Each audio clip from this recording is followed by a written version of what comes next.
and that they might have it more abundantly.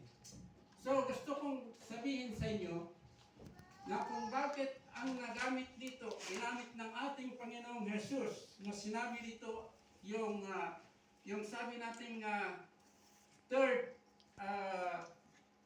plural pronoun na they, ay sapagkat ibig sabihin na ang tinutukoy dito ay yung mga maniniwala o yung mag-follow sa ating Panginoong Jesus. Hindi lahat ng tao, kaya't hindi sinabi dito na that all of you may have life.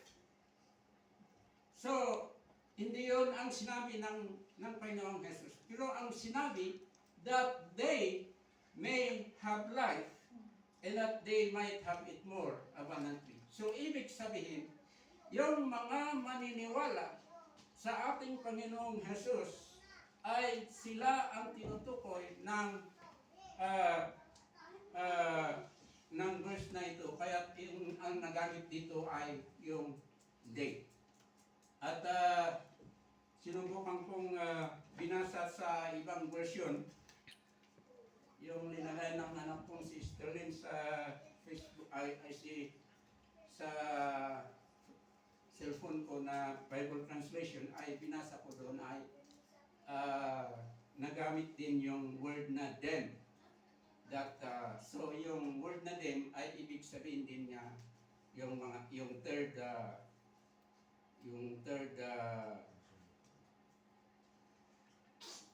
plural pronoun ang ibig sabihin. So noong nag-preach ako sa unang nag-preach ako dito ay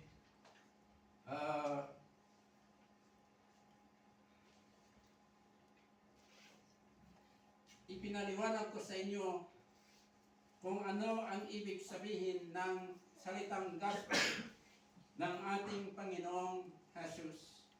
At ipinaliwanag ko sa inyo na ang simple na ibig sabihin ng gospel ay sa ating salitang Tagalog at Ilocano ay mabuting balita wenno na imbag nga damag iti Ilocano.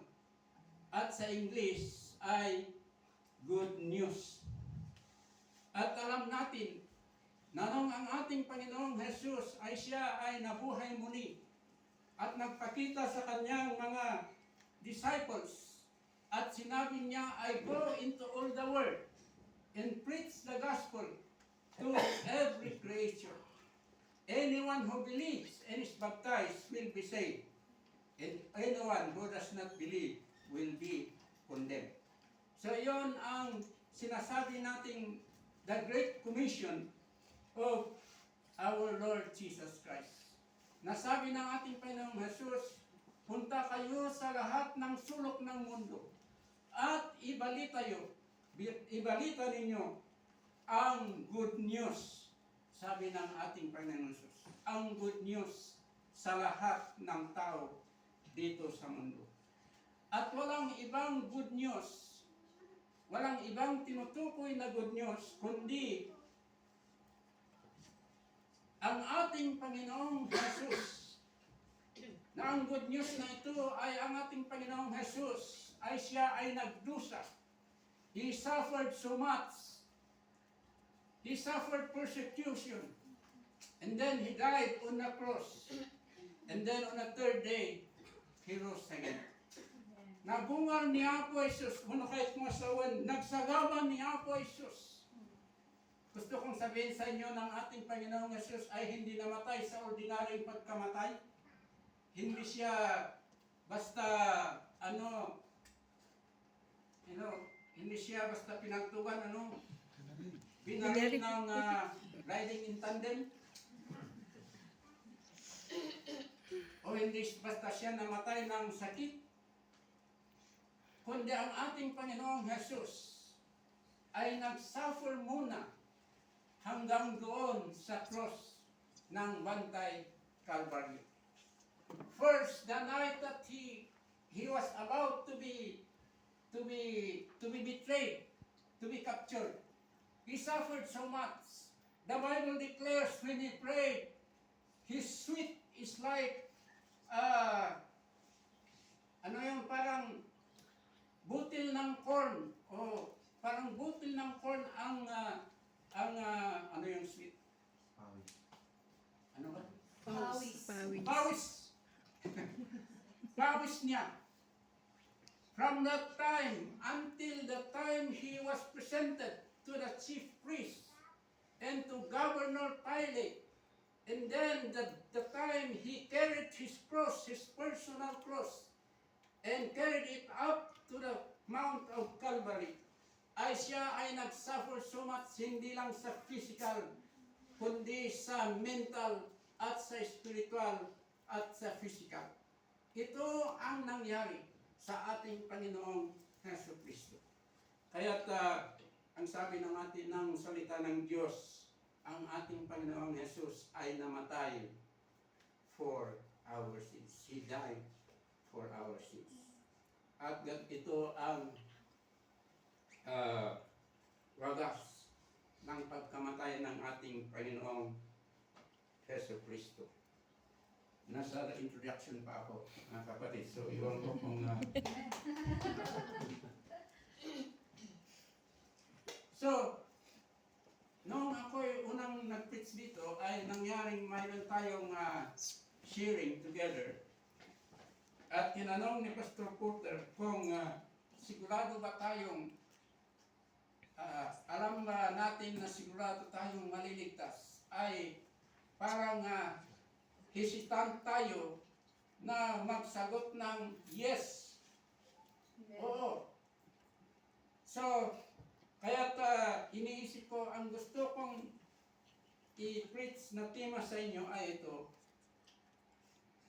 Kung ikaw ay totoong maniwala sa ating Panginoong Hesus Kristo, ay hindi mo kailangan mag-doubt sa inyong salvation. Amen. If you are a true believer on the Lord Jesus Christ, you don't need to doubt your salvation. So ito ang gusto kong i-preach sa inyo ngayon. At ibig sabihin, in other words, gusto kong ipahiwatig sa inyo ang assurance ng ating salvation bilang mananampalataya sa ating Panginoong Jesus. Amen ba? So, saan ba yung nakalimutan ko yung kunting kudigo ko dito. Sandali, tingnan ko yung kunting kudigo.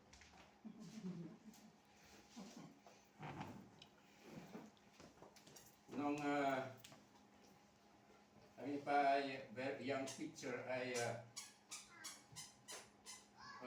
mahilig kaming gumawa ng outline ng sermons sapagkat kailangan, sabi nila, kailangan ang preaching nyo ay homiletical. You must follow homiletical kind of preaching. Pero nung kami ay nagka-experience na at hindi kami masyadong gumagawa ng outline. Kasi ang nasa isip namin ay kung ano ang gusto ng Panginoon. Basta tumayo kami sa front ng congregation at kung ano ang gustong lead ng Panginoon ay siya ang ating sasabihin. Pero kailangan din gumawa ng kunting kodigo para at least may basahan sa sinasabi. So, ang bali ng ating message ngayon dito ay sabi dito, if you say you are a believer on the Lord Jesus Christ, you must do it with truthfulness and sincerity. Amen ba? Kung sabihin natin na tayo ay mananampalataya sa ating Panginoong Jesus, kailangan gawin natin sa truthfulness at sinseridad na paggawa o pagpaniwala o pagbilib sa ating Panginoong Jesus. Sapagkat ito ang isang malaking problema sa sitwasyon ng mundo ngayon na maski maraming tao na alam nila na may Diyos, alam nila na may Panginoong Jesus. Every year we are celebrating Christmas that reminds us of the coming of the Lord Jesus Christ. Every summer we are celebrating the crucifixion of the Lord Jesus Christ that reminds us of His crucifixion. And almost all of the people of the world are aware of this that is happening. Pero ang problema ay ang tao maski maniwala sila sa Diyos ay hindi nila ginagawa sa, sabi natin, in a truthful way of believing the Lord Jesus Christ. So kunin natin bilang example itong buhay ng mga disciples, itong 12 ng mga disciples na naibase doon sa chapter 6 ng John. Gusto ko pong 3 times kong binasa sa week nito. Gusto kong 3 times kong inulit-ulit na binasa itong chapter 6 ng John. Kaya gusto ko rin na basahin ninyo, at kung mayroon kayo mang hindi maintindihan, itanong niyo kay Pastor at kay Pastor Bookholder kung ano man ang hindi niyo maintindihan nito. Hindi po ba, mga kapatid? Sapagkat dito sa chapter 6 ng John,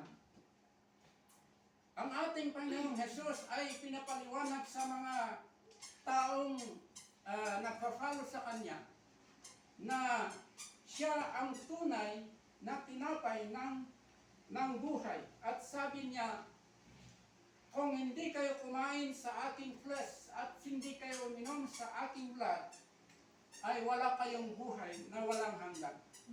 Ngunit ang mga tao ay hindi nila maintindihan itong sinasabi ng ating Panginoong Jesus.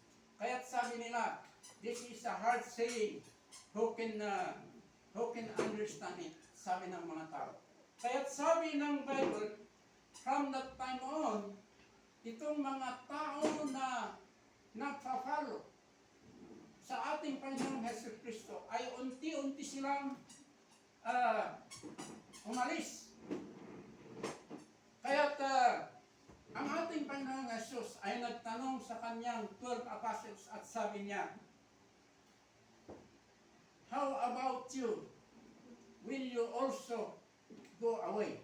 Sabi ng ating Panginoong Hesus. At si Pedro tumayo at sabi niya, Lord, where will we go? Since we have known that you have the words of eternal life, and that we know that you are the Christ, the Son of the living God. Sabi ni Pedro, Diyos, Sir, saan po ba kaming pupunta? Ano ba ang ibang pupuntahan namin since na nalaman namin na ikaw ang tunay na magbibigay ng buhay, at nalaman namin na ikaw ang tunay ng anak ng Diyos na buhay, sabi ni Apostol Pedro. At sabi ng ating Panginoong Jesus, sabi niya, did I not choose you 12, but one of you is a devil?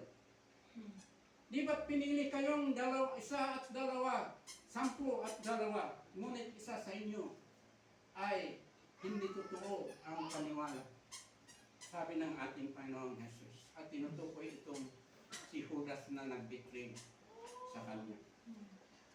So makita natin sa mga apostles na ito the apostles of the Lord Jesus Christ,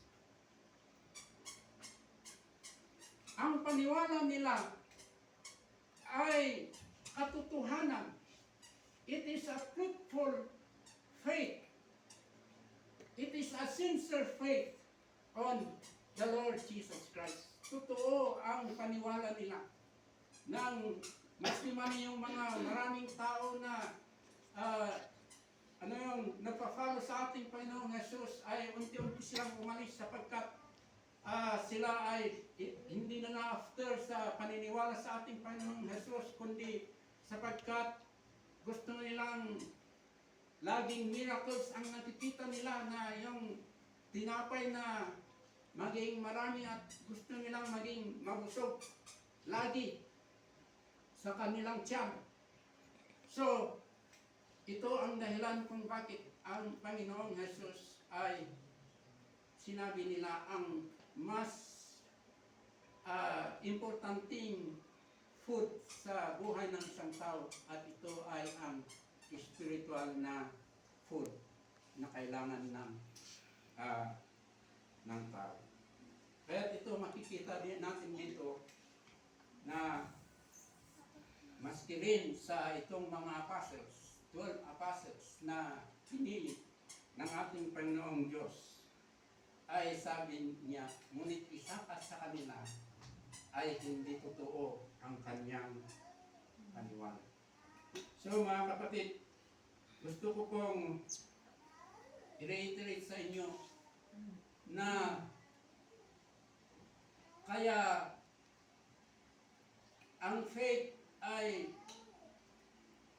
hindi lang natin sabihin na kailangan may faith tayo sa Panginoon. Kailangan i-elaborate natin kung ano talaga ang gustong sabihin ng salitang faith.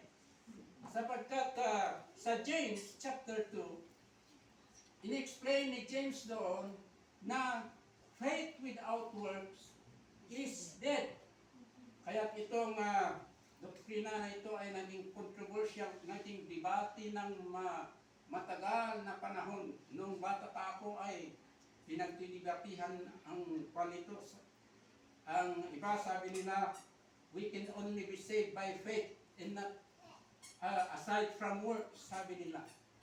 Ang iba sabi nila, kailangan we have faith plus works of the law. Kailangan ang faith at plus works, sabi nila. Pero kung intindihin natin ng mabuti itong sinasabi ni Apostle James, ay maintindihan natin na ang Apostle James ay may tinutukoy na dalawang klase ng faith. Itong inactive faith at saka yung active faith. There is an inactive faith and there is an active faith.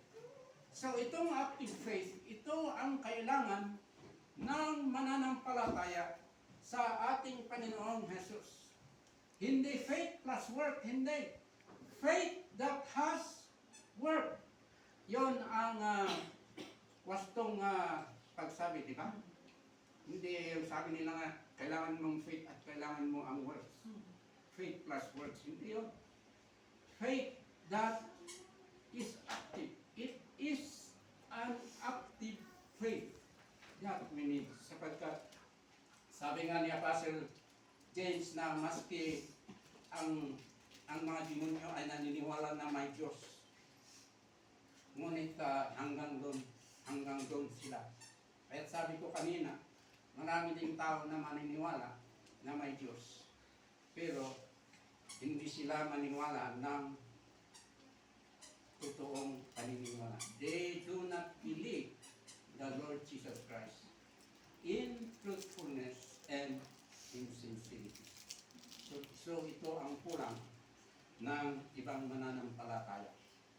Pero tayong mga tunay na anak ng Diyos, mga tunay na Kristiyano, ay kailangan ang pananampalataya natin ay it must be faith with truthfulness